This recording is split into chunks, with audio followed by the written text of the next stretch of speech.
So the next question is, what is the quadratic formula? So for those of you who don't know, the quadratic formula is used to find the x-coordinates of a quadratic function, or the roots. So the equation, or like the formula of that, is x is equals to negative b plus and minus. So when you're solving, when you're putting in your values for a, b, and c, you're going to get two different x-coordinates. One if you use the plus over here, and the other one if you use the minus over here. So square root b squared minus 4ac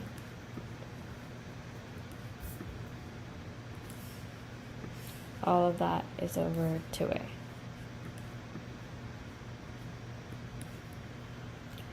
So the values that you're going to get, the a, b, and c, is from the standard equation of a quadratic function. So it has to be in the form of a x square plus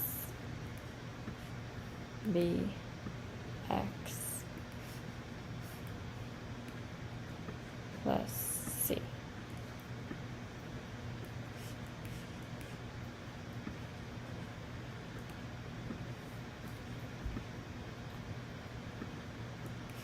So that has to be in the form of the equation. If it's in vertex form or any other form, you have to convert it to standard form if you want to use that.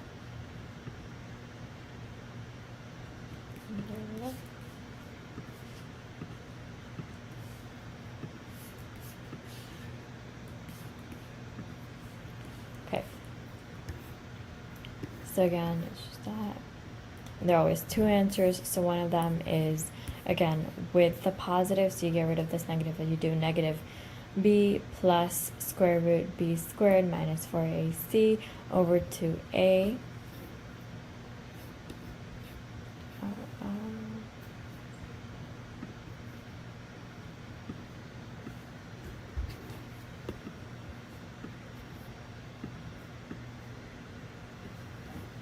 There you go. And the other one would be negative b minus the square root of b squared minus 4ac over 2a. Another way you can figure out how many roots or how many solutions or how many x-coordinates the function that you're given has is by using the equation b squared. So just the part that is underneath the square root. So b squared minus 4ac. Whatever value you get from this, if it's a positive number, so above 0, then you have two functions. Then you have two x-coordinates or two solutions, the function. Greater than 0, then you have two solutions. If I'm just going to put 2 here.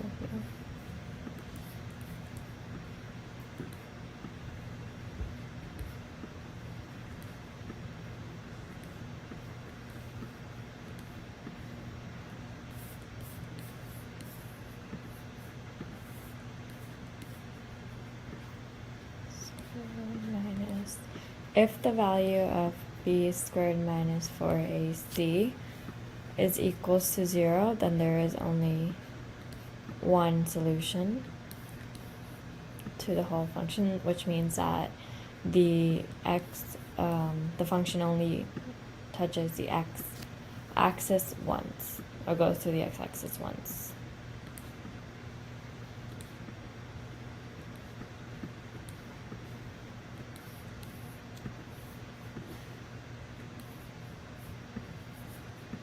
And lastly, if your b squared minus 4ac is a negative value or less than 0, then your function does not have any x coordinates or like too complicated solutions. So.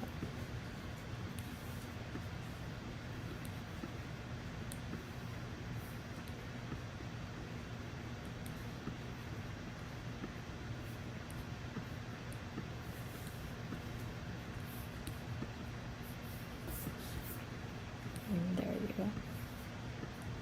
We can do an example using this. So we're given the problem 5x,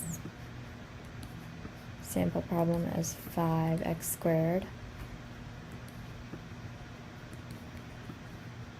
plus 6x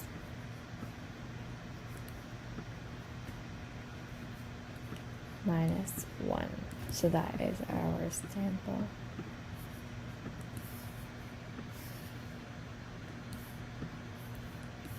So we can easily figure out that the a value over here is 5, the b value is 6, and the c value is -1. So we just need to put that into our equation. So first x, we're going to use the positive one, so it's going to be our negative b, so -6 plus the square root of b squared, which is 36, minus 4 times 8, which is 5,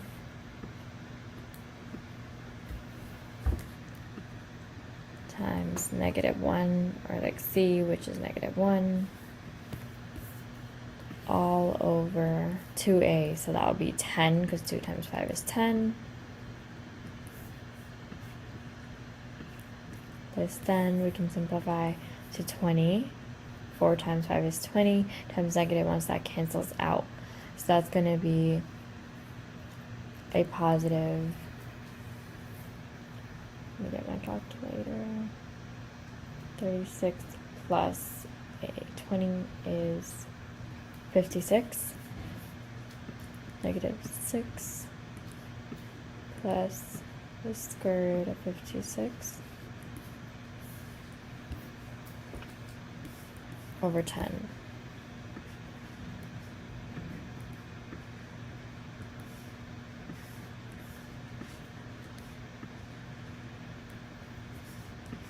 We can then simplify the radical. If we take out 2, we're going to be left with,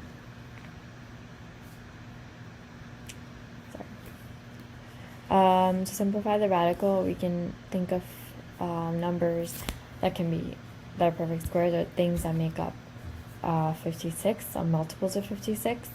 So we can try 4. So -4 times 14 is 56. So the square root of 56 is also equivalent to the square root of 4 times the square root of 14 over 10.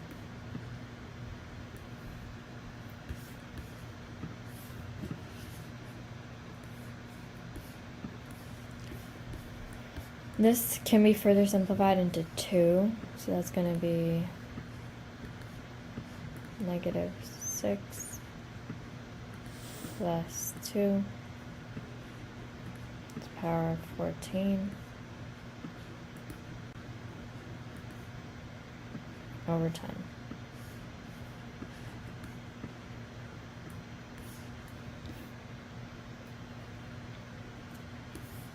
We could leave it like this, or we can factor out the 2 if you want, because 2 is common here, 2 is common here, and 2 is common here.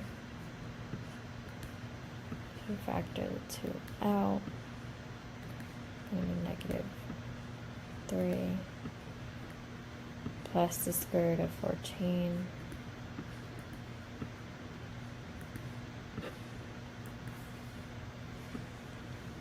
over 2 to the power of 5. Again, we want our answer in the simplest form possible, and these two are going to cancel out, and so our final answer is going to be negative 3 plus 14 over 5.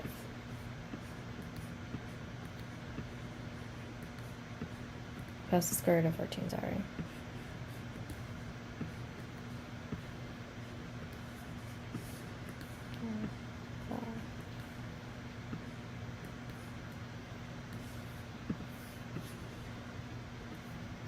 We can use the same exact method that we did over here, plugging in the same numbers, but just the positive sign over here would turn into the negative sign. If we do that, we're going to be, so that's our answer for x1. x2, you can use the same method, just make sure to put the minus sign instead, and we're going to get negative 3 minus square root of 14 over 5.